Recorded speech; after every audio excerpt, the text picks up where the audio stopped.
So, very good morning to all of you. Welcome to Chinmay Tutorials.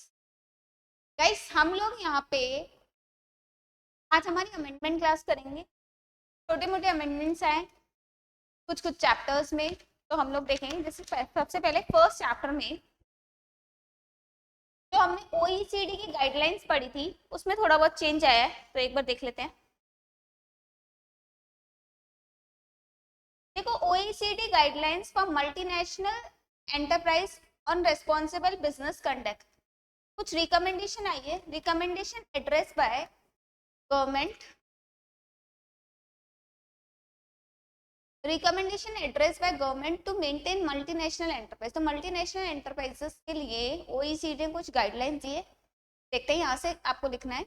The aim to encourage positive contribution enterprise that can make economic, environmental and social progress.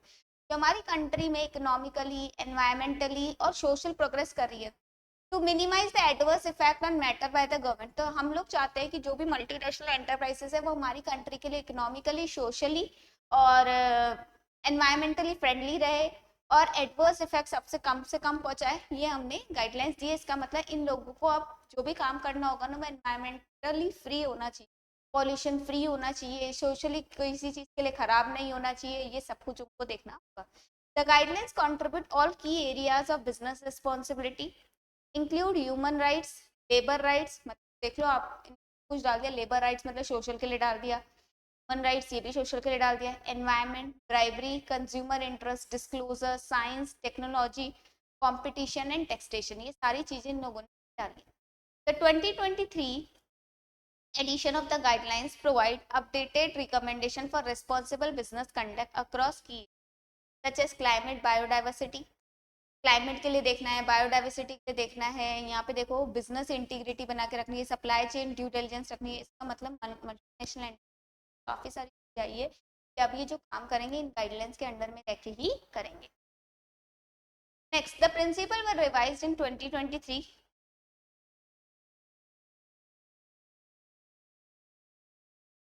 में यहाँ पे एक heading आएगी, principle है, principle of corporate governance.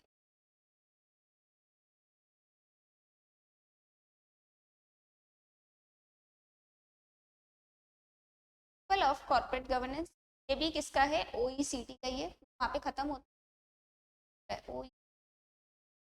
MNCs के लिए, corporate governance के matter में. The principle were revised in 2023 to reflect recent evolution in capital market and corporate governance policies and practice. पे ज़्यादा ध्यान दिया corporate governance policies and practice. They offer new and updated recommendation on shareholders rights. shareholders के rights के देखना है. Role of institutional investors के लिए इन लोगों ने थोड़ी guidelines निकाली है. Corporate disclosure and responsibility, अगर आपको याद हो तो हम देखा था कि हमें बहुत सारी डिस्क्लोजर्स करनी पड़ती है जो फाइनेंशियल मैटर में होती है और नॉन फाइनेंशियल मैटर होती है. तो कुछ डिस्क्लोजर्स हमारे लिए इंपॉर्टेंट होती है. BRSR, इन लोगों ने भी यही चीजें पे बोला है कि थोड़ा ध्यान दो, रेस्पॉन्सिबिलिटी ऑफ बोर्ड बनाओ for the first time on sustainable resilience to help company climate related and other sustainability. Company country को अपन क्या चाहते हैं? G20 लीडर बनाना. गाइडलाइन, हमें इन सारी चीजों का ध्यान. फिर आता है कॉर्पोरेट सस्टेनेबिलिटी रिपोर्टिंग डायरेक्टिव्स. तो ये कब इशू है? 5 Jan 2020 में. 5 Jan 2023 में इशू है. It moderate and strengthen the rule concerning the social and environmental information that company has to report. यहाँ पे ये CSRD रिपोर्ट आई है. तो कंपनी को रिपोर्टिंग करनी है किसके खिलाफ? सोशल और एनवायरमेंट के लिए कंपनी क्या क्या कर रही है. Company subject to CSRD will have to report according to the European Sustainability Report Standards. बने इसके हिसाब से हमें रिपोर्ट करनी है. अब ये यूरोपियन सस्टेनेबिलिटी क्या बने वो हम लोग देखें.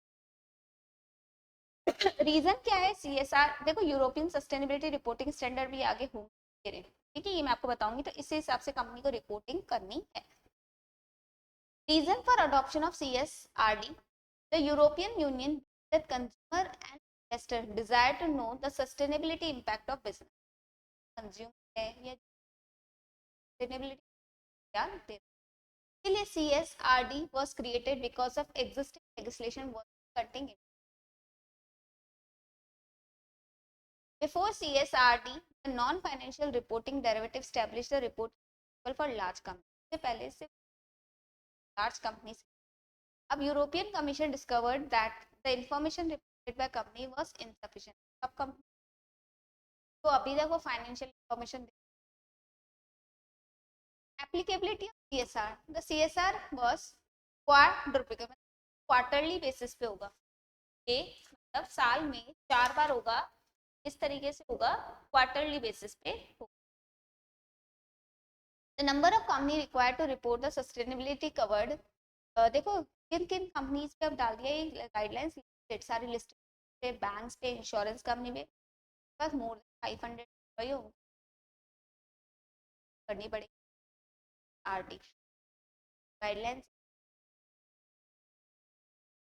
स्टैंडर्ड के ठीक अब देख लो यूरोपियन रिपोर्टिंग स्टैंडर्ड है क्या ये भी कब बना है जुलाई 20 और देखो इसमें टोटल आप लोग को मिलेंगी 12 रिपोर्ट्स मिलेगी टोटल 12 रिपोर्ट्स मिल रही है तो दो पहली क्या है से रिलेटेड है जर्नल गाइडलाइंस है जर्नल गाइडलाइंस हो गई फिर 4 किसके लिए लग रही है एनवायरनमेंट के लिए जिस क्लाइमेट के लिए दे रखा है पॉल्यूशन वाटर एंड मेराइन और बायोडाइवर्सिटी पहले दो तो किसके जर्नल हो गए फिर 4 एनवायरनमेंट से फिर 4 के बाद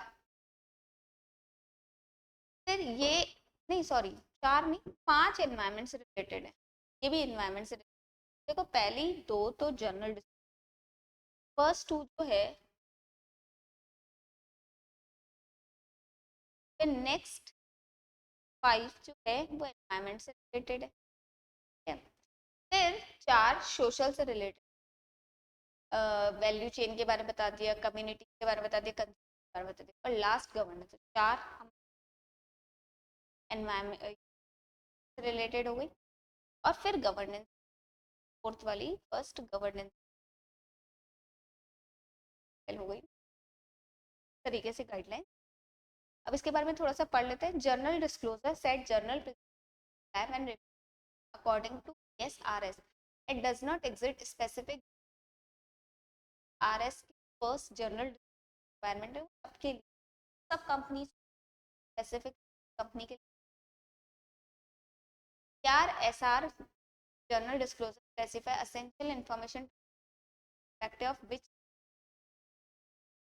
तो यहाँ पे स्पेसिफाई एसेंशियल कौन कौन सी इंफॉर्मेशन करनी है CSR is mandatory for all company under RD है तो पहले तो किसी स्पेसिफिक कुछ स्पेसिफिक इंफॉर्मेशन जो कि CSRD का all other standard and individual disclosure requirement data point within which company are materially assessed अब फिर जिस कंट्री जैसे आप अगर एनवायरनमेंट को खराब कर रहे हो तो आप नेक्स्ट 5 वाली करोगे IT को कर रहे हो तो नेक्स्ट वाली करोगे disclosure requirement subject to materiality are not valid material information को देखो मतलब यहाँ पे ये बोल दिया कि disclosure require subject to materiality not require चीज़ों को the information in question must be disclosed if it is material and it is undertake material assessment external हमारे लिए जो वो एक्सटर्नल अफेयर्स बाहर के हमारे कंज्यूमर कितनी इंपॉर्टेंट है वो सब कुछ हमें फिर रिपोर्ट करनी अकाउंटिंग डायरेक्टिव याद रखें the standard require undertaking to perform a robust materiality assessment to ensure that all sustainable information necessary to meet the objective हाँ ये याद रख लेना कि जो अकाउंटिंग इन्फॉर्मेशन दे रहे हो वो तो आप दोगे एडिशनल बस आप लोग आपके वो जरूरी नहीं आप लोग सारी सबके एक्सटर्नल पार्टीज के if a company conclude that climate change company कह रही है कि climate change therefore does not according with that standard please provide detail explanation अगर मान लो कंपनी कह क्लाइमेट चेंज और वो उस चीज नहीं कर रही है तो आपको ये बताना पड़ेगा कि क्यों मटेरियल नहीं है और क्यों आप डिस्क्लोज नहीं कर तो यहाँ पे एक तरीके से कि पहले तो ये देखना है कि आपको डिस्क्लोज क्या करना है, और फिर जो नहीं डिस्क्लोज कर रहे तो नहीं कर रहे, अगर वो आपके लिए मटीरियल इन्फॉर्मेशन के लिए एड्स के लिए तो नहीं है, इसका मतलब अब आपके ऊपर ऑब्लिगेशन आ गई कि अगर कोई चीज आप लोग मटेरियल नहीं समझ, requirement reflect the fact that climate change wide ranging, और कैसे वो इम्पैक्ट नहीं पहुंचा रहा है या पहुंचा रहा है, जितना पहुंचा रहा है, अगर ज़्यादा नहीं पहुंचा कैसे नहीं पहुंचा, सारी एक्सप्लेन। अब आगे आ जाते हैं हम लोग, के बाद हमारी कुछ इन्फॉर्मेशन है, IFRS सस्टेनेबिलिटी रिपोर्ट का भी हेडिंग डाल, IF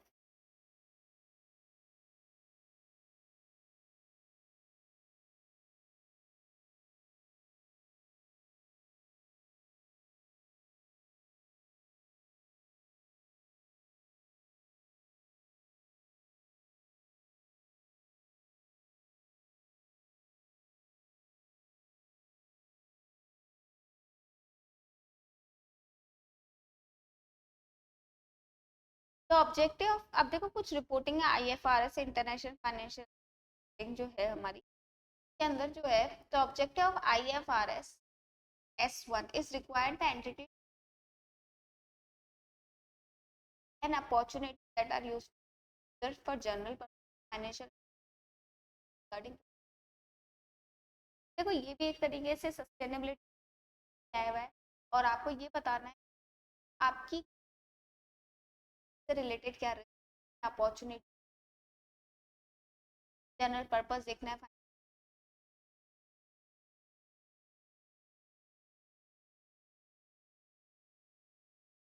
IFRS require an entity to disclose information about all sustainable opportunities that could affect an cash flow, sustainability. It assess and to finance the cost of capital with short medium, आपको अपनी cost of capital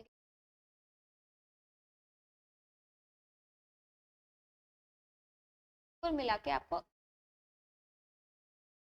IFRS S1 right, how an sustainability related जितने financial set out guidelines and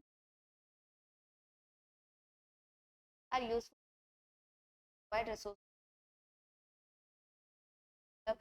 पता चले,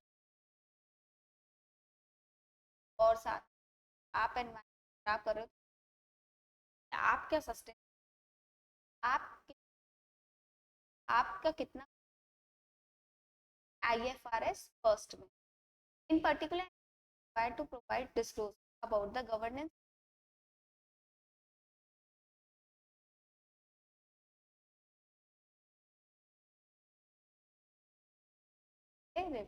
entity strategy for managing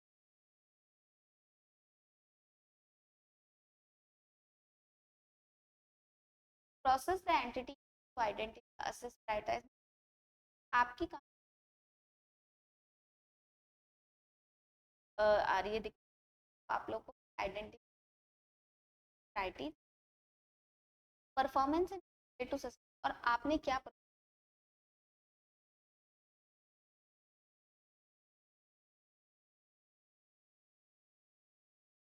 कैसे risk और opportunity को देखो।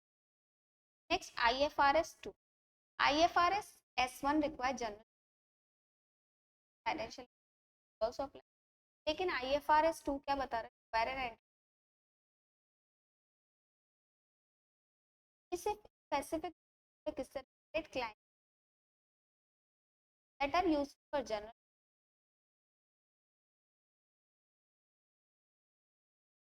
IFRS require an entity for client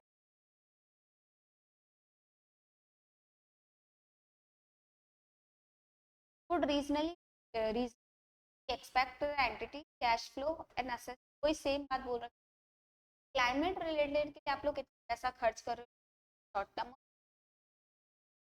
IFRS 2 apply to climate related risk, देखो ये सब एंटिटीज से अप्लाई नहीं होगा, जो क्लाइमेट रिलेटेड क्या है, क्लाइमेट है कि आने climate related climate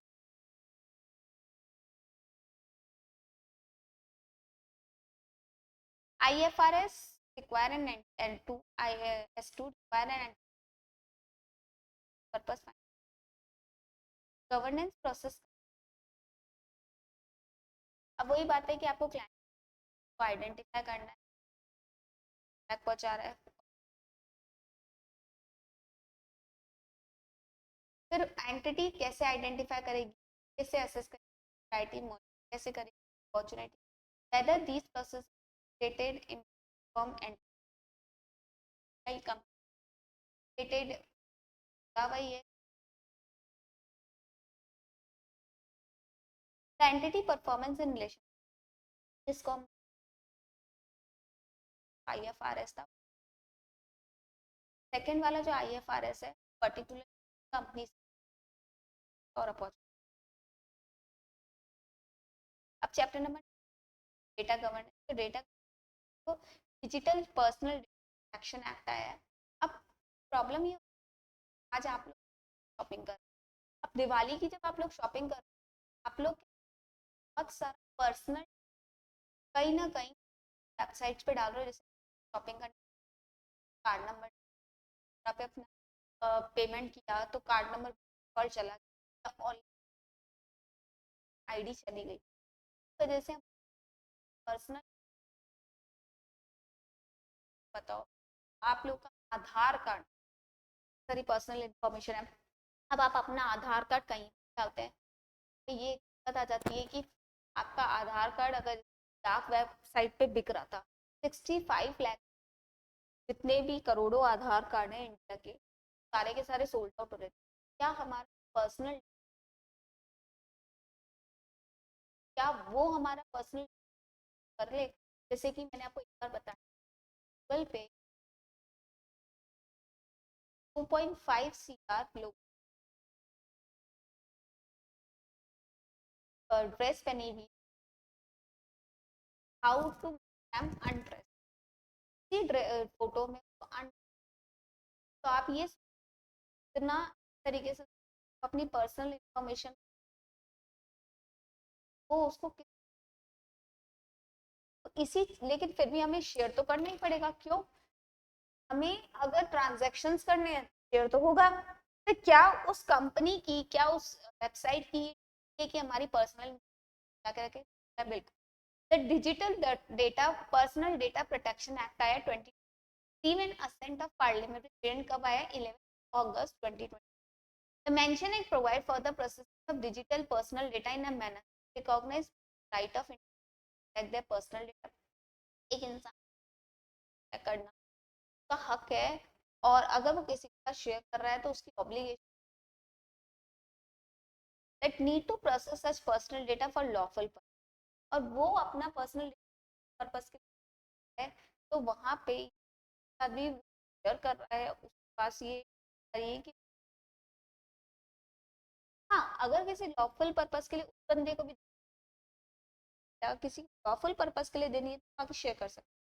with reference to the application of force applied to the processing the personal data within the territory of India where the personal data is collected। कई बार हम share करते हैं कई काम डिजिटल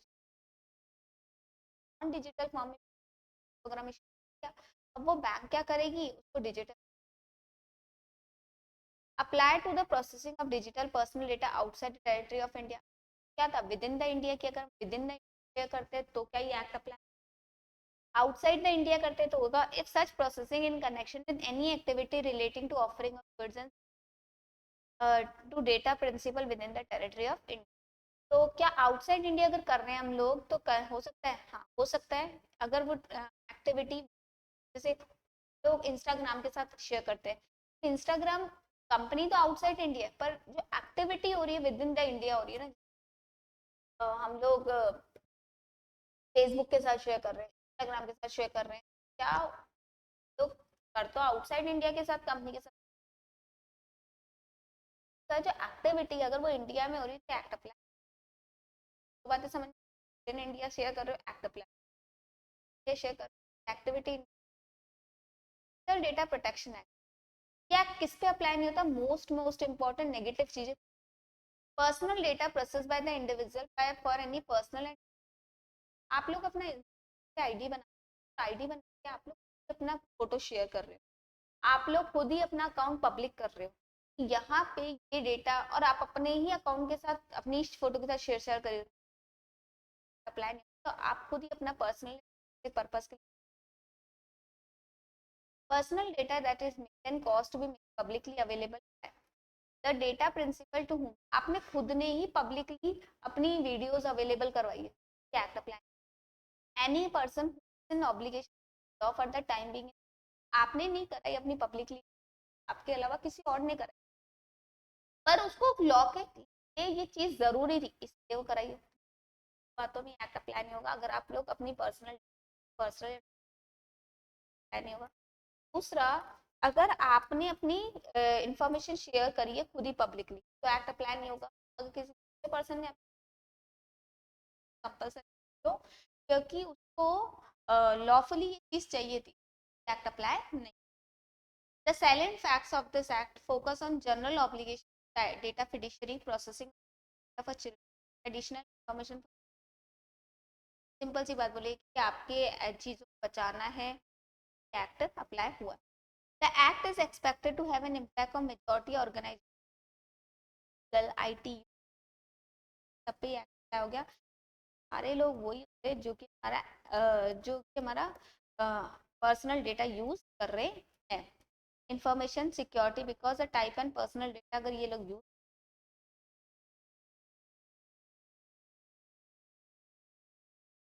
जॉब में भी आपका HR department आपका पर्सनल डेटा लेता है। Next, benefit of AI empower data governance. यहाँ पे डिजिटल पर्सनल डेटा कंप्लीट आप AI पे आ जाते हैं। तो आर्टिफिशियल इंटेलिजेंस आने की फायदा हुआ है। पहला, क्वालिटी ऑफ डेटा। एआई आने से क्या होता है, ह्यूमन एरर्स कम हो गए। Quality of data, quality is a की ऑफ एनी स्ट्रेटेजी। कोई भी डेटा की स्ट्रेटेजी क्वालिटी और रिलायबल होगा। AI algorithm can automatically detect and correct error in. आप लोग मेल वगैरह लिख रहे हो, लाइट या रेड लाइट आ जाती है, आपको स्पेलिंग एरर या ग्रामेटिकल मिस्टेक्स होती है पता चल जाती है, एआई आराम से देख लेती है। Next, moreover, AI can help the standard data by structuring coherent, making it easier and more reliable to use. बना लेते हैं आपको यूज करने वगैरह के लिए।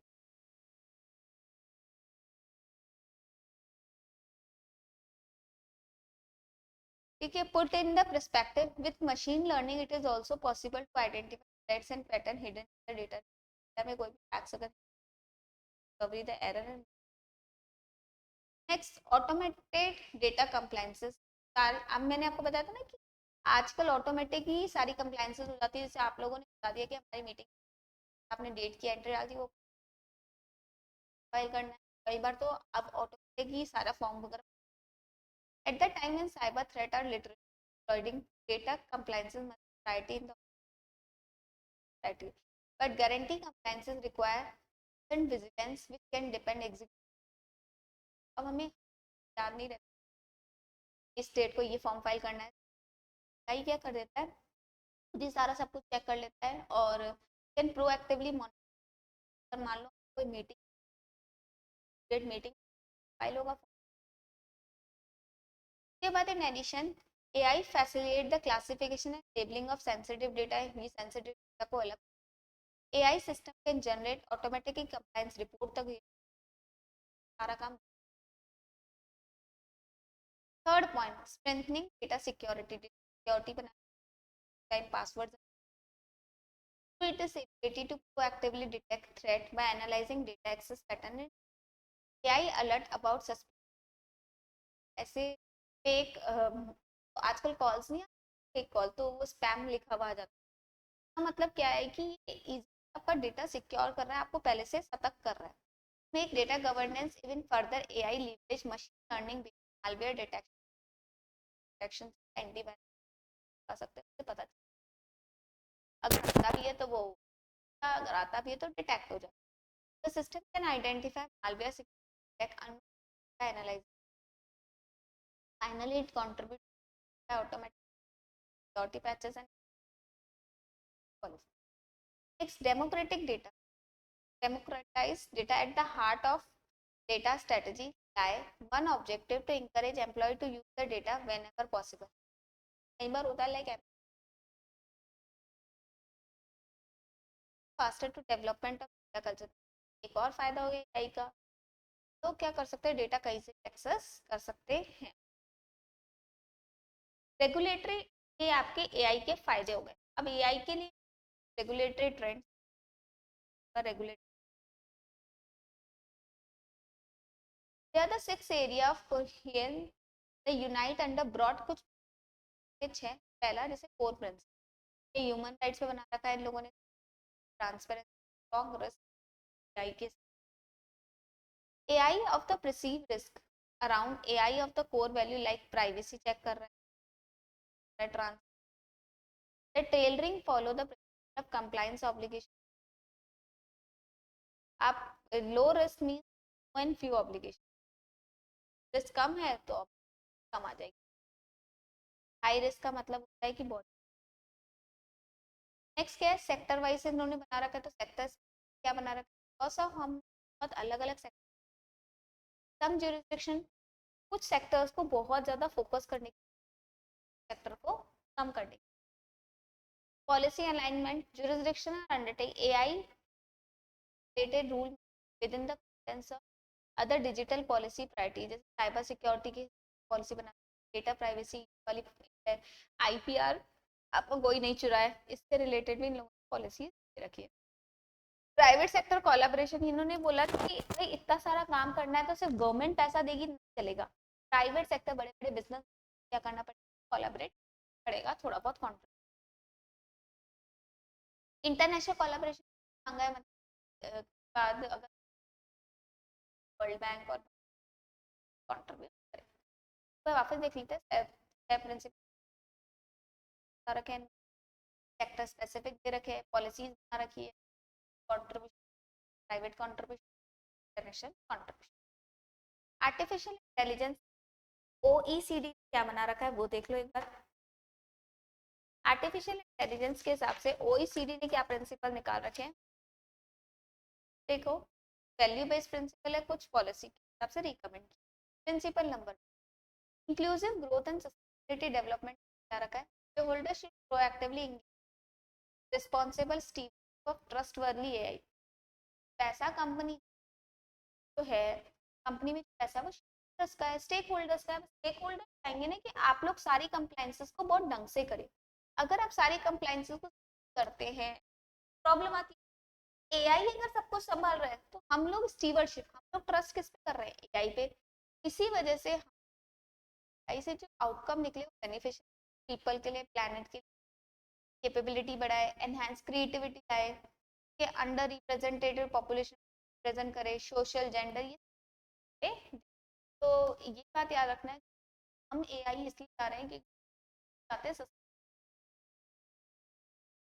ह्यूमन सेंटर्ड वैल्यू दे रखा है, AI should be design in a way that respect the rule of law, laws को ध्यान रखें, डेमोक्रेटिक पे ध्यान रखें, डाइवर्सिटी, तो बहुत सारा काम करना है जो सोसाइटी के लिए।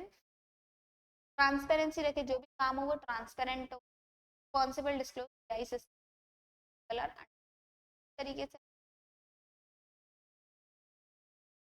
ह्यूमन सेंटर वैल्यू है ना, ऊपर आ गया। Next, robust security and safety. अब अगर एआई सारा संभाल रहा है तो security, AI must function robust, secured and of the सब मालवेयर हैकिंग सब पे ध्यान देना पड़ेगा, potential risk continue. Accountability, organise individual deploy and developing deploying operating AI system can be held accountable proper function. अब एआई को तो आप अकाउंट, आर्टिफिशियल, आप किसको बोलोगे एआई को, रिकमेंडेशन फॉर पॉलिसी में, अब पॉलिसी हो गया नॉर्मल, एक बार नॉर्मल वाले प्रिंसिपल वापस बता।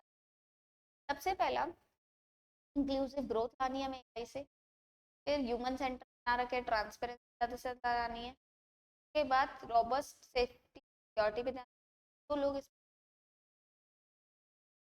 जो पॉलिसी में टेस्टिंग एआई रिसर्च, अब एआई के पॉलिसी, तो आप लोग पैसा खर्च R&D, government should facilitate private and public investment development, investment AI के लिए आप लोग पैसा खर्च करो ताकि आपका एआई बहुत अच्छा रिसर्च करो, fostering digital ecosystem AI, government should foster accelerate AI's ecosystem technology mechanism share data and knowledge,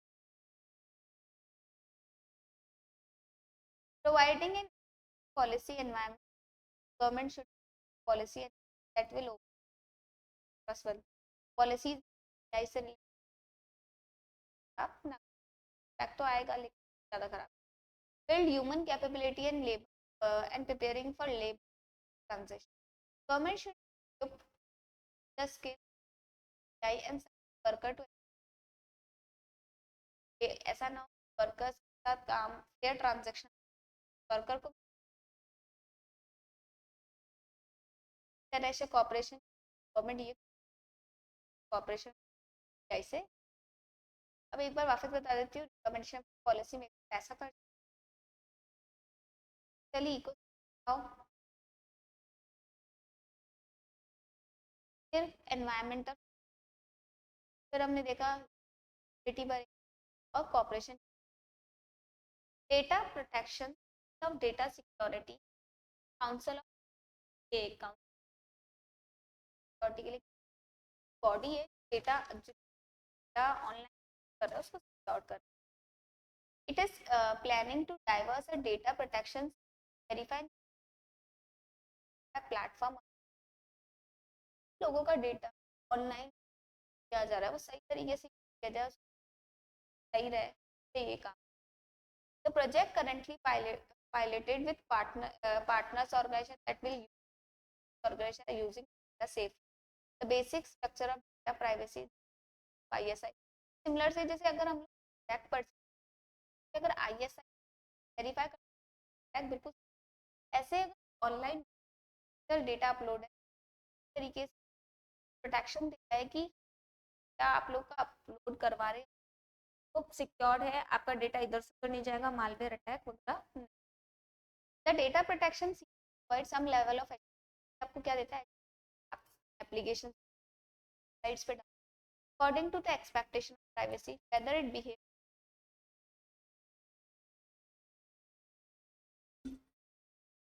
तरीके से वो रेस्पॉन्सिबली करेगा, the process will allow company better comply with digital action coming, तो इस तरीके से फॉलो करने पड़े, other several cyber security challenging ransom attack बहुत हो रहा है, अटैक करेगा, multi factor authentication of artificial to address these challenges, collaborate कर रहा है government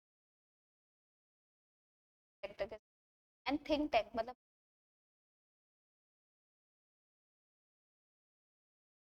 cyber security breach, Sun Pharma का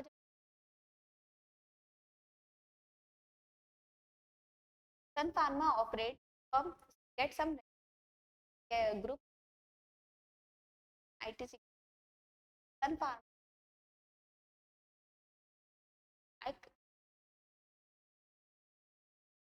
whose effect is breach file system and personal data, ड्रग्स मैन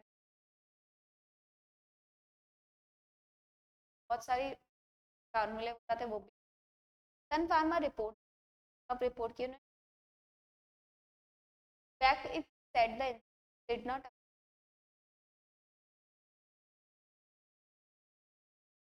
5 facts mentioned, पहला Sun Pharma report and information at the adding the affected isolate अलग कर दिया था उनसे, अटैक हुआ 25 डेटा रैंसम मतलब ये आइसोलेट था। उसके बाद ब्रीफ डिटेल आई थी, रेजिमेंट ऑफ आईटी सिस्टम, कुछ files data files certain information.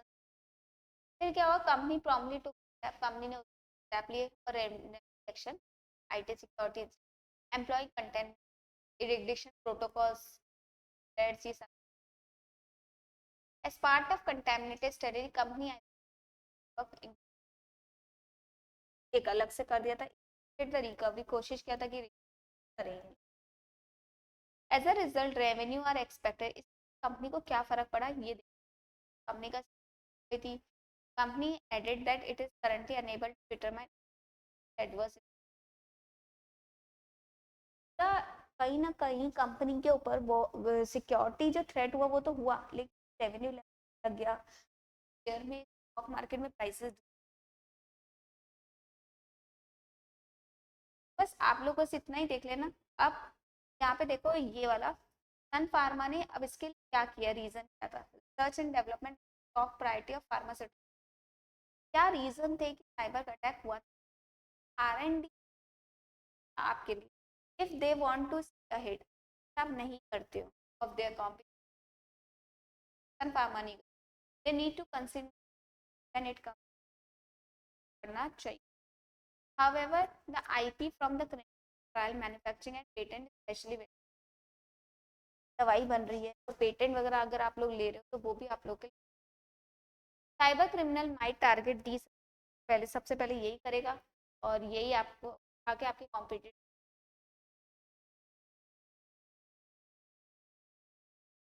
ये इंफॉर्मेशन पेशेंट की फार्मास्यूटिकल क्लाइंट के ट्रायल की proprietor valuable data is subject to the appealing the data for pharmaceutical company with complex network। देखो pharmaceutical company work through the complex network. Pharmaceutical company काम नहीं कर, बस बहुत सारे सब्सिडी कंपनी हो, बहुत सारे सप्लायर्स होंगे, vendors, wide supply parties involve, they are countless insider threat, बहुत सारे इनसाइडर थ्रेट है, डेटा ब्रीच।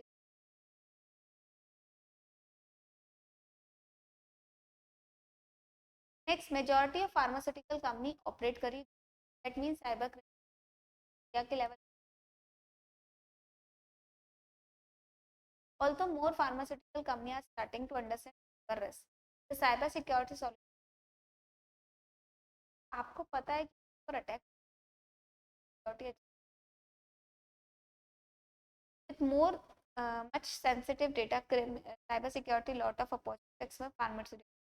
तो आपको अपना डेटा इनक्रिप्ट करके रखना है, वैल्यूबल डेटा को आप क्या कर सकते हैं, फाइल वगैरह आप लोग हार्ड ड्राइव में रख सकते। तो एक बार आप सन फार्मा की क्लास में भी डिस्कस की थी, तो बता दी। अब आता है नेक्स्ट चैप्टर, एनवायरमेंट से रिलेटेड क्या क्या चेंज। तो सिग्निफिकेंट एनवायरमेंट, कार्बन क्रेडिट, हम लोगों ने बहुत बार क्लास में पढ़ा था कि कंपनी को अपना कार्बन क्रेडिट कम करना चाहिए। अब इस पे आ गया है एनकम्पासेस बहुत कंपनी, अब कंपनी कार्बन क्रेडिट अब कंपनी कब पे आ गई है, देयर इज नो, पर जो कंपनी कंप्लायंस सेगमेंट करना ही करना था, के लिए कोई टाइम लिमिट सेट नहीं, वो कब से करना है, 25 से कार्बन क्रेडिट वॉलंटरी है उनको अभी। कार्बन क्रेडिट पे क्या है, oblige and the flexibility to purchase at, हर कंपनी को लिमिट तक कार्बन क्रेडिट मिले, उस लिमिट तक वो कार्बन क्रेडिट को यूज करेगी, और उस लिमिट के बाद अगर आप कार्बन क्रेडिट चाहते हो तो आप यूज नहीं कर सकते। कैसे कर सकते हैं, जैसे मान लो आपको 12 यूनिट्स का कार्बन क्रेडिट मिला, अगर आपको 14 यूनिट्स का चाहिए तो आपने 12 का तो खुद का यूज कर लिया और 2 आपको किसी से खरीदने पड़ेंगे। अब दूसरी कंपनी है उसको 12 का मिला हुआ, उससे 4 का ही किया तो उसके पास 8 बचे, वो बेच सकता है। तो कार्बन बेच भी सकते हैं और खरीद भी सकते हैं, सरप्लस वाले तो बेचेंगे, बस कम है वो additional. Meanwhile business can trade carbon credit to offset the emission, ताकि क्या होगा कि एक लिमिट सेट हो गई कि नहीं, अगर आप कम कर रहे हो आपका, और आपको फायदा है ना, आप जितना करोगे आपको वो चीज पड़ेगी, ठीक है। अगर आप ज्यादा करोगे तो फिर पड़ेगी। Our sector facing challenge in reduction target particularly for those hard to abate emission. इससे क्या होगा, आप एमिशन करोगे, एनर्जी सेविंग करोगे, रिन्यूएबल सोर्सेज ज्यादा, कार्बन क्रेडिट खरीद हम लोग क्या, कार्बन क्रेडिट हम लोग। नेक्स्ट आता है ग्रीन इनिशिएटिव वाले चैप्टर में, प्लास्टिक के बारे में बहुत सारी चीजें बताएगा। Plastic was first invented in 9 and it was for an convenient other, तो बताएगा convenient, it is found in varied ways in our life, daily life में। Plastic product has become an part in our age a base.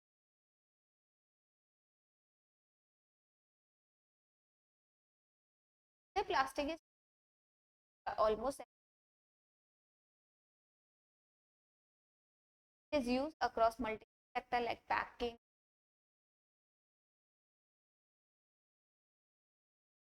However, there is lack of sustainable plastic poses a serious threat to our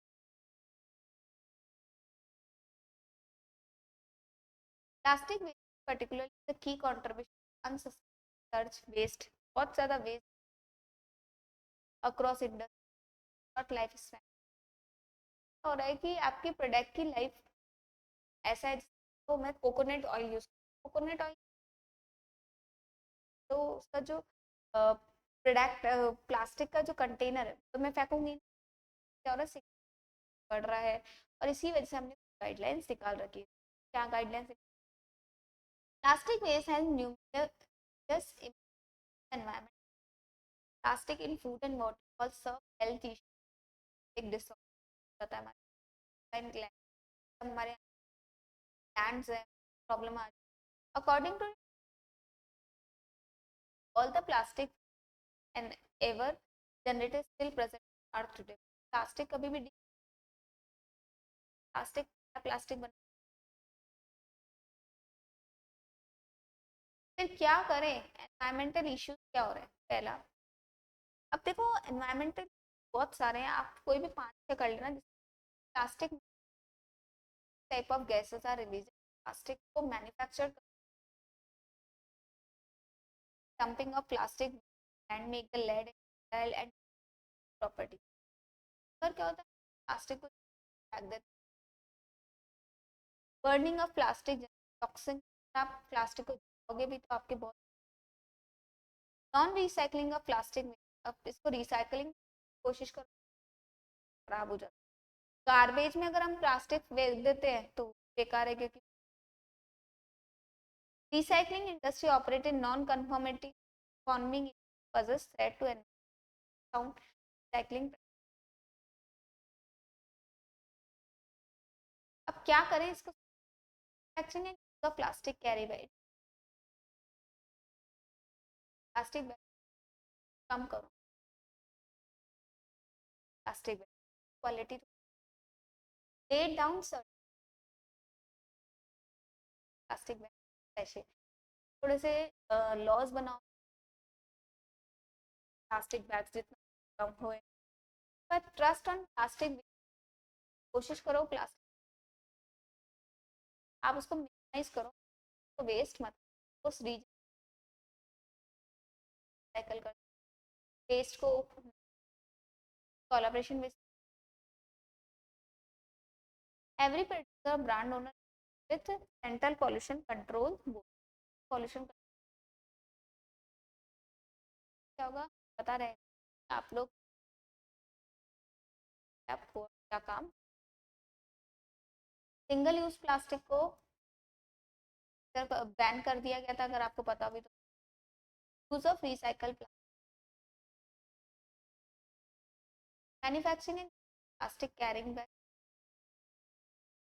every each plastic packing should be specific, filling quarterly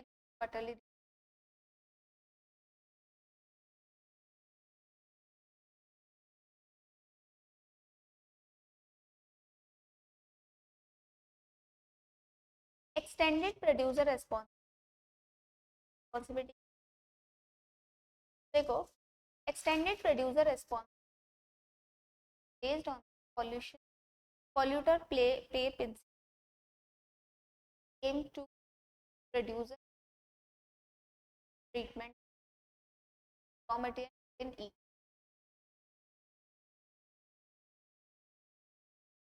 plastics or raw material goods in the integrate that set clear objective।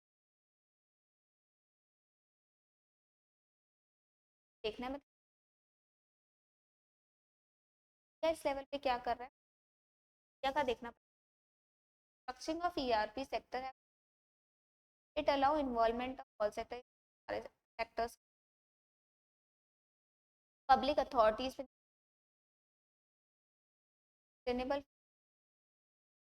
reduction in carbon at a internet and the and to tracing all the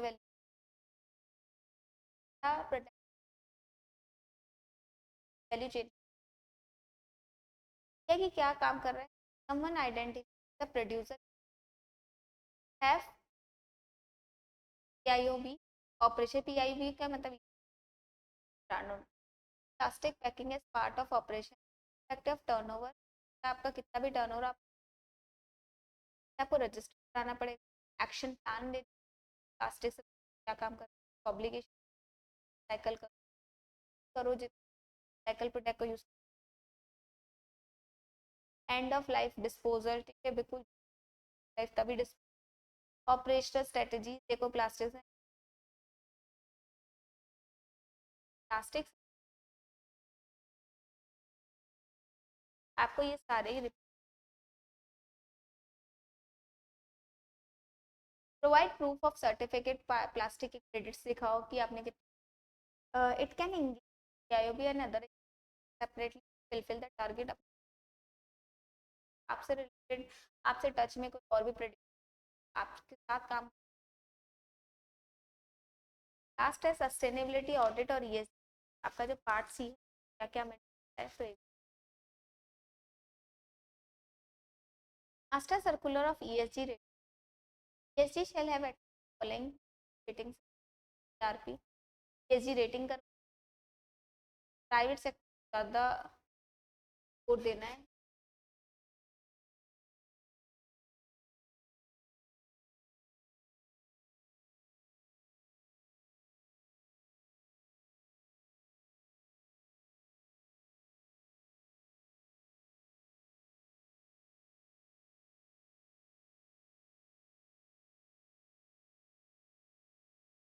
हमें परिवर्तन पे काम transfer क्या क्या related और परिवर्तन ही next course of ESG social rating क्या काम कर। Further ERP has provide additional ESG rating products subject to compliance, सारे रेगुलेशन कुछ रेगुलेशंस आप लोग को प्रिंसिपल आप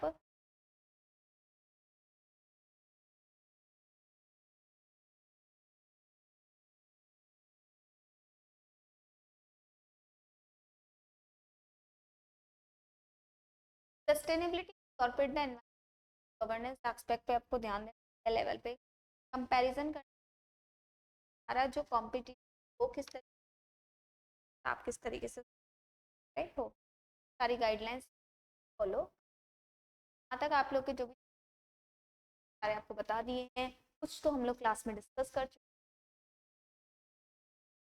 द बेस्ट करना, बाय।